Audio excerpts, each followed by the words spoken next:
Friends, welcome back to my channel. ഇന്ന് തന്നെ video ഇതുപോലുള്ള ഹെയർ ബാൻഡ് ഒക്കെ സ്വന്തമായിട്ട് നമുക്ക് വീട്ടിൽ തന്നെ എങ്ങനെയാണ് മേക്ക് ചെയ്തെടുക്കാന്നാണ് കേട്ടോ നോക്കുന്നത്. അപ്പോൾ അതിന് കൂടുതൽ ചിലവോ കാര്യങ്ങളോ ഒന്നും തന്നെ ഇല്ല. അതേപോലെ തന്നെ നമ്മളെ വീട്ടമ്മമാർക്കും കോളേജ് സ്റ്റുഡൻസിനും ഒക്കെ സൈഡ് ബിസിനസ് ആയിട്ട് ചെയ്യാൻ പറ്റുന്ന നല്ലൊരു ഐഡിയയും കൂടിയാണ് കേട്ടോ ഈ ഹെയർ ബാൻഡ് മേക്കിംഗ് എന്ന് പറയുന്നത്. അപ്പോൾ ഞാനിവിടെ എൻ്റെ വീട്ടിൽ ബാലൻസ് വന്ന ഒരു വെട്ടി കഷ്ണം തുണി കൊണ്ടാണ് കേട്ടോ ഈ ഹെയർ ബാൻഡ് ഉണ്ടാക്കി ഇതുപോലെ ഭംഗിയാക്കി എടുത്തിട്ടുള്ളത്. അപ്പോൾ അതെങ്ങനെയാണെന്ന് വഴിയെ പറയാം. അതിന് മുന്നേ ഞാനിവിടെ ഒരു ഗിൽറ്റർ ഷീറ്റ് എടുത്ത് വെച്ചിട്ടുണ്ട്. ഇത് ഓപ്ഷനിൽ മാത്രമാണ് കേട്ടോ. പ്ലെയിൻ ആയിട്ടുള്ള ഹെയർ ബാൻഡിൽ വേണമെങ്കിലും നമുക്ക് അതുപോലുള്ള ഫ്ലവേഴ്സ് ഉണ്ടാക്കിയിട്ട് ഒട്ടിച്ച് വെക്കാം. ഇതിപ്പോൾ ഞാൻ ഗിൽറ്റർ ഷീറ്റ് ഈ ഒരു ഹെയർ ബാൻഡിന്റെ വീതിക്ക് അനുസരിച്ച് കട്ട് ചെയ്തിട്ട് അതൊന്ന് ഒട്ടിച്ചു കൊടുക്കണം കേട്ടോ ചെയ്യുന്നത്. അപ്പം അതിനുശേഷം ഞാനിവിടുത്തെ എൻ്റെ വീട്ടിൽ സ്റ്റിച്ച് ചെയ്തിട്ട് ബാക്കി വന്ന ബാലൻസ് തുണിയാണ് കേട്ടോ. ഇത് വെൽവെറ്റിന്റെ തുണിയാണ്. അത് ഇതുപോലെ റൗണ്ട് ഷേപ്പിൽ ഞാനൊരു 10 വീതം ഇതുപോലെ ഒന്ന് കട്ട് ചെയ്ത് എടുത്തിട്ടുണ്ട് കേട്ടോ. അതിനുശേഷം ഞാനിത് ഇവിടെ ഒരു സൂചി നൂലും എടുത്ത് വെച്ചിട്ടുണ്ട്. നമ്മൾ മുന്നേ കട്ട് ചെയ്ത് വെച്ച ആ കഷ്ണത്തിൽ നിന്ന് ഒരു പീസ് എടുത്ത് ഇതുപോലെ ഒന്ന് ഫോൾഡ് ചെയ്ത് കൊടുക്കുക. ആദ്യം നമ്മൾ സെൻറ്ററിലൂടെ ഒന്ന് ഫോൾഡ് ചെയ്യുക. അതിനുശേഷം വീണ്ടും അതിനെ ഒന്ന് ഫോൾഡ് ചെയ്ത് കൊടുക്കുക.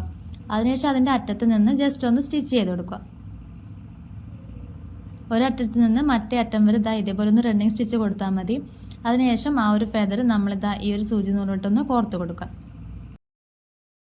അപ്പം ഞാനിത് ഇവിടെ ഒരു 5 ഫെദറുള്ള ഒരു ഫ്ലവറാണ് കേട്ടോ ഉണ്ടാക്കാൻ പോണത്. അപ്പം നിങ്ങൾക്ക് നിങ്ങളുടെ ഇഷ്ടത്തിനനുസരിച്ച് നിങ്ങളുടെ ഐഡിയക്ക് അനുസരിച്ചിട്ട് 3 ഫെദറോ 4 ഫെദറോ ഏത് ടൈപ്പ് ഏത് സൈസ് ഫെദർ വേണമെങ്കിലും നിങ്ങൾക്ക് അതിനനുസരിച്ചിട്ട് കട്ട് ചെയ്തെടുത്തിട്ട് ഇതുപോലെ ഒന്ന് കോർത്ത് കൊടുത്താൽ മതി കേട്ടോ. ഇതുപോലത്തെ വെൽവെറ്റിൻ്റെ ക്ലോത്ത് മാത്രമല്ല കേട്ടോ, നെറ്റിൻ്റെ ആണെങ്കിലും കോട്ടൻ്റെ ആണെങ്കിലും ഏത് ഫാബ്രിക് ആണെങ്കിലും നമുക്ക് ഇതുപോലുള്ള ഫ്ലവേഴ്സ് നമുക്ക് മേക്ക് ചെയ്യാൻ പറ്റും കേട്ടോ.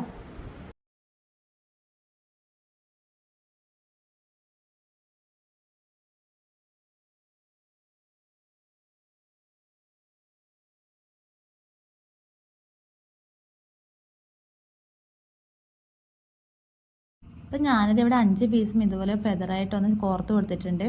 അതിനുശേഷം ഇതിനെ റൗണ്ടായിട്ടൊന്ന് ചേർത്ത് പിടിച്ചിട്ട് ഇതിൻ്റെ ഒരറ്റത്ത് നിന്നും മറ്റേ ഫ്ലവറിൻ്റെ അറ്റത്തേക്ക് രണ്ടും കൂടി ഒന്ന് ജോയിൻ ചെയ്തൊന്ന് സ്റ്റിച്ച് ചെയ്ത് കൊടുക്കുക.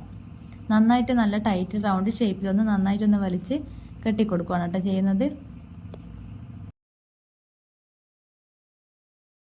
അപ്പോൾ ഇതുപോലത്തെ ഫ്ലവർ നമുക്ക് അടിപൊളിയായിട്ട് തന്നെ കിട്ടിയിട്ടുണ്ട് കേട്ടോ. ഞാൻ ഇതുപോലത്തെ 2 ഫ്ലവറാണ് കേട്ടോ ഉണ്ടാക്കി വെച്ചിട്ടുള്ളത്. അപ്പോൾ അതിൻ്റെ സെൻറ്ററിൽ വെച്ച് കൊടുക്കാൻ ഇതുപോലത്തെ 2 ഷോ ബട്ടൺസ് കൂടി എടുത്തിട്ടുണ്ട്. ഈ ഷോ ബട്ടൺസൊക്കെ ചെറിയ വില മാത്രമേ ഉള്ളൂ കേട്ടോ. അവർ കവറിൽ 10 രൂപ മാത്രമൊക്കെ ഉള്ളൂ. അതിലൊരുപാട് ഉണ്ടാകും. അതിനെ നമുക്ക് ഇതുപോലെ തുന്നി കൊടുക്കുകയോ അല്ലെങ്കിൽ ഗമ്മ വെച്ചിട്ട് ഒട്ടിച്ചു കൊടുക്കുകയോ ചെയ്യാം കേട്ടോ. എങ്ങനെയായാലും ടൈറ്റായിട്ട് നിൽക്കണം, ഇളകി പോകാൻ പാടില്ലെന്ന് മാത്രം.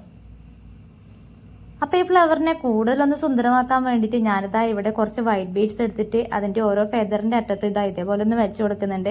ഇതുപോലെ ഐഡിയാസൊക്കെ നിങ്ങൾക്ക് ഇഷ്ടം പോലെ വേണമെന്നുണ്ടെങ്കിൽ ചെയ്യാം, ഇല്ലെങ്കിൽ സ്കിപ്പ് ചെയ്ത് കളയാം കേട്ടോ. അപ്പോൾ ഞാൻ ഇതേപോലെ മുന്നേ റെഡിയാക്കി വെച്ച ആ ഒരു ഹെയർ ബാൻഡ് എടുത്തിട്ടുണ്ട്. ഇപ്പം എൻ്റെ കയ്യിലുള്ളത് ക്യാൻവാസ് പേപ്പറാണ് കേട്ടോ. അതും ഇതുപോലെ ഫാൻസി സ്റ്റോറിലൊക്കെ പോയാൽ ക്യാൻവാസ് ഷീറ്റ് എന്ന് പറഞ്ഞാൽ നമുക്ക് ഇതുപോലത്തെ പേപ്പർ നമുക്ക് എടുത്തു തരും. അപ്പോൾ അതിൽ ഞാൻ ആദ്യം ഒന്ന് ഗമ്മ ചെയ്തിട്ട് ആ ഫ്ലവർ ആ ഒരു പേപ്പറിൽ ഇതുപോലെ ഒന്ന് ഒട്ടിച്ചു കൊടുക്കാട്ടോ ചെയ്യുന്നത്.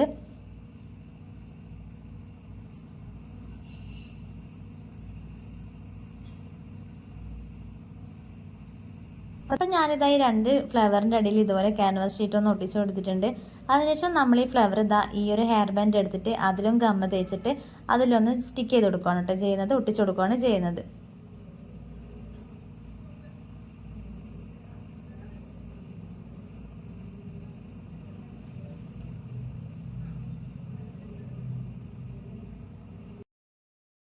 അപ്പോൾ ഇതുപോലെ 2 ഫ്ലവറും ഇതുപോലെ ഹെയർ ബാൻഡിൽ നന്നായിട്ടൊന്ന് ഞാൻ ഒട്ടിച്ചു കൊടുക്കുന്നുണ്ട്. കൂടുതൽ ചിലവോ കാര്യങ്ങളൊന്നും ഇല്ലാതെ തന്നെ നമുക്ക് അടിപൊളിയായിട്ട് തന്നെ ഹെയർ ബാൻഡൊക്കെ വീട്ടിൽ തന്നെ ഉണ്ടാക്കാൻ പറ്റും കേട്ടോ. അപ്പോൾ ഈ വീഡിയോ ഒന്ന് ഇഷ്ടപ്പെട്ടൊന്ന് ലൈക്ക് ചെയ്യുക, കൂടുതൽ എന്നെ ഒന്ന് സബ്സ്ക്രൈബ് ചെയ്ത് സപ്പോർട്ട് ചെയ്യുക കേട്ടോ. താങ്ക്